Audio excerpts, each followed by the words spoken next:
Okay, viola players, doing a special video for you, Eva and Campbell and Zach, alright, and we're just doing the basics and we're going to do Lean on Me. Okay, so we need a simple little D major scale. You've got should have a dot on your fingerboard on your D, and listen to where the first finger goes.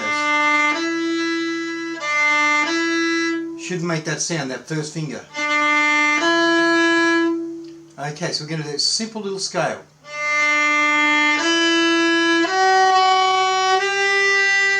Here how my second finger wasn't quite right, so I just slid it around a little bit to get that F sharp right. Practice doing that like about 20 times every day, nice and slow, okay, and then you can play anything in D major.